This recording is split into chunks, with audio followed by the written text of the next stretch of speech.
Sa nakalipas na 24 oras, ang mga malalaking investors o tinatawag po na whales ay bumili ng 160 million na Dogecoins. Bakit nila ito ginawa sa gitna ng price dip? At ayan po ang siyang ating pag-uusapan sa video na ito. Pero bago po tayo magpatuloy ay nais ko lamang po munang bigyang linaw ang aking disclaimer kung saan ang nilalaman po ng video na ito ay hindi po ito isang financial advice. For education and information purposes lamang po ang layunin nito. Unang-una sa mga bago lamang po rito ay ano nga ba ang mga whales? Yan, at bakit po mahalaga ang kanilang galaw or paggalaw? Ang mga whales sa cryptocurrency o sa mundo ng cryptocurrency ay ito po yung mga malalaking investors o wallets na nagmamay-ari po ng malalaking bahagi ng isang coin. Sa kaso po ni Dogecoin, ang mga whales na may hawak na 10 million hanggang 100 million na Doge ay itinuturing na mga whales. Ngayon ay bakit po mahalaga ang kanilang galaw? Simple lamang ang kasagutan dito. Dahil hawak nila ang malaking supply ng coin, kaya malaki rin ang epekto ng kanilang pagbili or pagbebenta sa presyo ng market. Kaya ngayon ay ayon po sa datos mula sa Sentiment, ang mga whales ay bumili ng kabuuang 160 million na Dogecoin at ito po ay nagkakahalaga ng $56 million sa presyong discounted na 23%. Ang ganitong pagbili ay indikasyon po na naniniwala sila sa potensyal ni Dogecoin na muling tumaas ang presyo nito. Ngayon ay bakit bumili sa price dip ang mga whales? Yan, unang-una ay meron po silang discounted price. Bumaba ang presyo ni Dogecoin mula po sa peak nito na 0.4316 dahil dito ay nakakuha ang mga whales ng mas murang presyo na parang sale sa crypto market. Sunod ay ang historical trend ni Dogecoin. Ayon po sa market analyst na si Ginong Ali Martinez, ang mga corrections o pagbaba ng presyo ay madalas na nauuna sa malalaking price surges. Sa nakaraan ay nakita po na si Dogecoin ay nagkaroon ng 9,470% at 30,700% na price increase matapos ang major corrections. At ang panghuli ay ang positibong sentiment.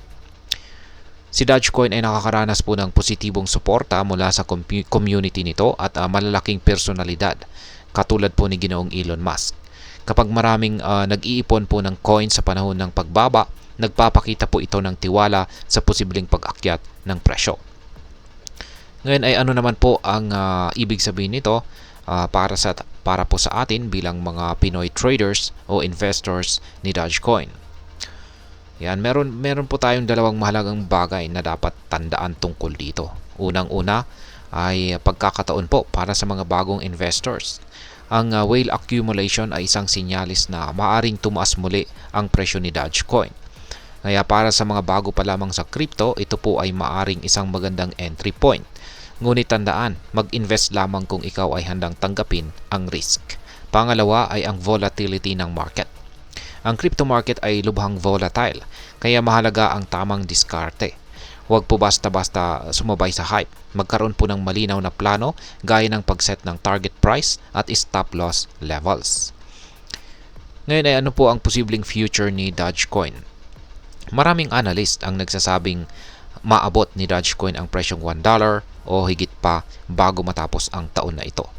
May nagsasabi pa nga na kaya nitong abutin ang $2.4 o kahit $10 kung magpapatuloy po ang momentum nito. Ngunit tandaan, ang prediction po ay batay lamang sa historical data at trends at walang kasiguruhan sa crypto market.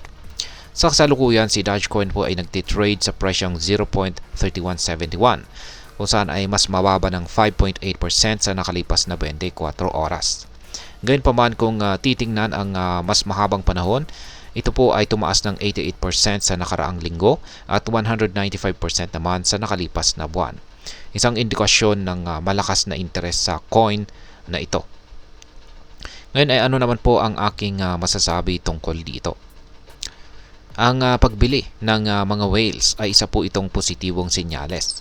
Pero hindi ito dapat maging dahilan para magmadali sa pag-i-invest. Tandaan na si Dogecoin ay isang meme coin at ito ay highly speculative at nakadepende na rin sa hype. Kung magpapasya kang mag-invest, siguraduhin handa ka sa risk o panganib. Kaya si Dogecoin ay may potensyal pero mag-ingat sa pagpasok sa market. Laging mag-research, alamin ang risk management at mag-invest lamang ng kaya mong mawala. At ayan, hanggang dito na lamang po tayo sa video na ito mga ka-crypto. Sana po ay inyong nagustuhan ang aking paliwanag sa video na ito. Kung inyo po itong nagustuhan, pakiclick lamang po ang like button nito. Marami pong salamat sa panonood. Ingat po tayo lagi at God bless po sa ating lahat.